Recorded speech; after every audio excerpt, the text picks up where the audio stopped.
ఉన్నత పాఠశాలలో నిర్వహిస్తున్నటువంటి వందే మాతర గీతానికి 150 ఏళ్ళు పూర్తయిన సందర్భంగా నిర్వహిస్తున్న కార్యక్రమానికి అధ్యక్షత వహిస్తున్నటువంటి మన పాఠశాల ప్రధానోపాధ్యాయుని సంతోష్ మేడం గారికి, అదేవిధంగా ఈ కార్యక్రమంలో పాల్గొంటున్న పాఠశాల ఉపాధ్యాయ బృందానికి నమస్కారాలు తెలియజేస్తూ,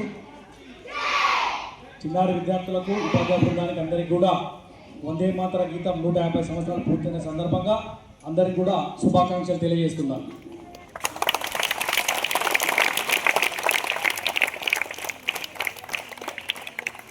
వందే మాతర గీతం ఇది ఒక మామూలు గీతం, అన్ని పాటల్లాగా ఇదొక పాట కాదు. ఇదొక స్ఫూర్తి, ఇదొక ఉద్యమం, ఇదొక విప్లవం, ఇదొక జీవనాడి. ఏది అంటే వందే మాతరం అనే పదం.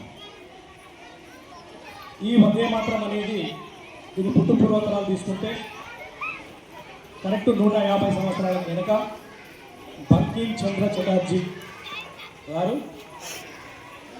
వాళ్ళు వీళ్ళంతా ఒక సాధువులు ఉండే ప్రదేశం దగ్గర ఉంటారు. వీళ్ళందరూ వీళ్ళ పైన ఒక దాడి జరిగినప్పుడు ధర్మాన్ని రక్షించుకోవడానికి వాళ్ళు చేసే ప్రయత్నంలో భాగంగా ఆనంద్ మఠ అనే పుస్తకం రాయడం జరిగింది.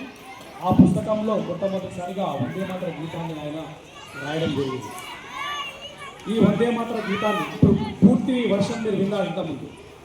ఈ వందే మాతర గీతాన్ని మొదటగా ప్రభావానంద స్వామి అనేవారు మొట్టమొదటిగా ఆలపించడం జరిగింది. ఇది అక్కడ వాళ్ళ దగ్గర పాడడం జరిగింది.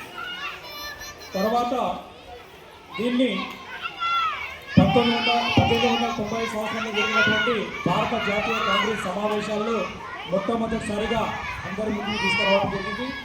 అప్పుడు మొట్టమొదటిసారిగా రవీంద్రనాథ్ ఠాగూర్ గారు దీన్ని ఆలపించడం జరిగింది.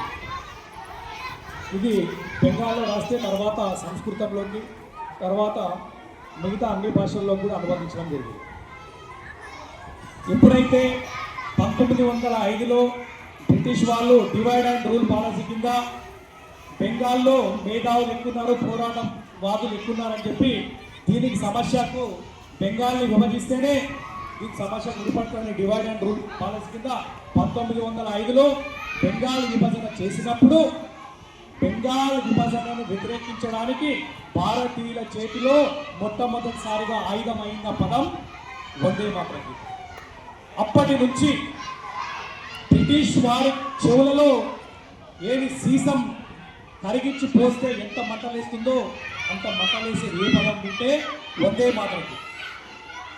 8 ఏళ్ల వయసులో భగత్ సింగ్ బ్రిటిష్ వాళ్లకు ఎదురేగి తన బట్టలను కాల్చినప్పుడు బ్రిటిష్ వారి దెబ్బ వీపుపై పడ్డప్పుడు భగత్ సింగ్ నోటి నుంచి వచ్చిన పదం వందే మాతరం.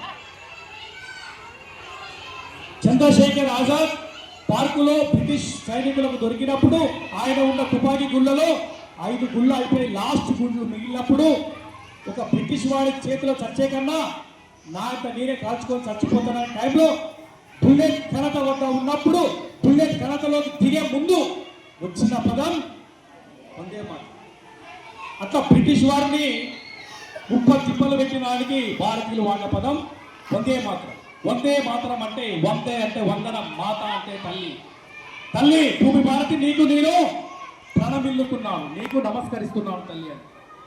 సుజలాం, ఈ దేశంలో జలం తెలుసు కదా, మంచి సుఫలం, మంచి పంటలు. మలయజ సీతరాం, మలయజ సీతలాం అంటే శీతలం అంటే చల్లని గాలి, మలయజ మారుతం అంటే గాలి అంటే చల్లని గాలి ఈ దేశంలో వీచాలి. ఈ భూమిపైన ఉన్న వారికి పచ్చని పంటలు పండాలి, నీళ్లు ఏది లోటు లేకుండా ఉండాలి. దేశాన్ని పొగుడుతూ ఒక దేశభక్తుడు రాసిన పదం గీతం ఏది వందే మాతరం. తర్వాత జరిగిన ప్రతి ఉద్యమంలో కూడా వందే మాతర గీతమే కనబడుతుంది. చేతిలో 3 రంగుల జెండా, నోటిలో వందే మాతర గీతం. బ్రిటిష్ వారి దేశాల నుంచి వెలగొట్టున్నారు. అప్పట్లో మన జాతీయ పతాకం పైన కూడా ఏముండేది, చక్రం ఉంది కదా. ప్రస్తుతం చక్రం ఉండేది కాదు, మధ్యలో ఏం రాసేవాళ్ళు, హిందీలో వందే మాతరం అనే రాస్తారు. ఇంతటి గొప్ప చరిత్ర కలిగింది వందే మాతరం.